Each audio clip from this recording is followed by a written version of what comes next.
welcome to another episode of What Travis Says. My name is Travis, and today we're talking about Doctor Who. October was a roller coaster of a month for Doctor Who news, and what was I doing?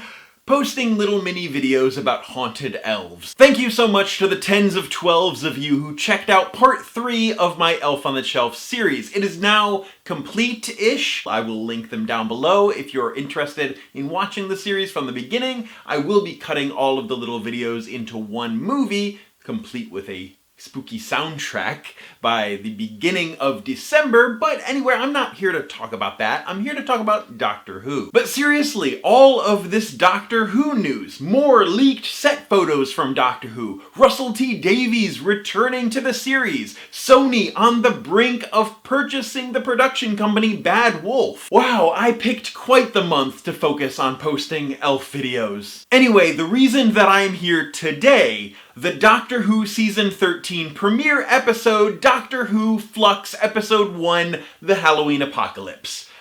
Which is quite a mouthful. But it's fine, you know what I'm talking about, and if you don't know what I'm talking about or haven't watched the episode yet, there will be minor spoilers in this video. Earlier this year, we talked about how this season was only going to be 6 episodes long, but these 6 episodes are going to be one interlinked continuous adventure. Not to mention promises of a wild revamping of the series filmed with the backdrop of a global pandemic.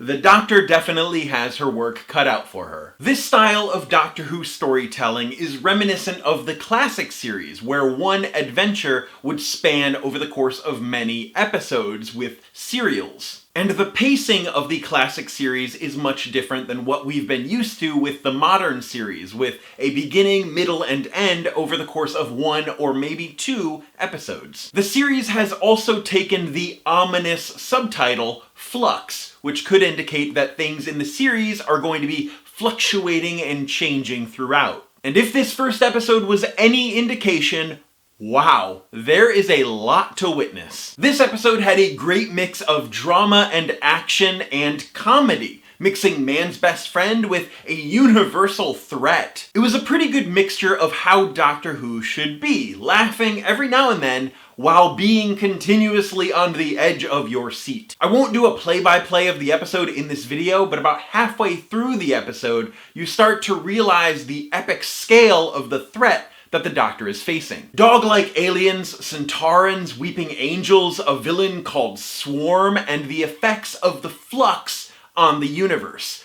All in one episode. I feel like we might have gotten used to planetary threats in Doctor Who, and we've seen a few near universe-breaking threats, but this seems to be on a scale that we have not seen in a very long time. I've seen a few viewers say that there's too much stuff going on in this first episode, but I mean, that's kind of the point. As we've talked about, this is going to be a 6-episode long adventure, not like Bad Wolf references sprinkled throughout or Impossible Girl tidbits here and there. This is one 6-episode interlocking story. Yeah, this episode seemed to be all over the place, but there are so many moments in this episode that I'm sure will make sense going forward. You know, this is actually the first live-action 6-part story since Tom Baker's The Armageddon Factor back in 1979, and I'm sure that viewers were just as confused back then. I wholeheartedly believe that a rewatch of this season, once all 6 episodes are out, will reveal so many connections that we never would have thought of. How does Claire know what a weeping angel is and not to blink? How are the Doctor and Swarm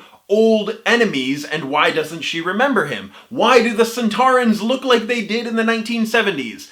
I hope most of these questions will be answered. Think about it this way. A 2-part Doctor Who adventure usually consists of introducing and setting up characters in the first part, and then moving these characters and having some sort of resolution at the end of the second part.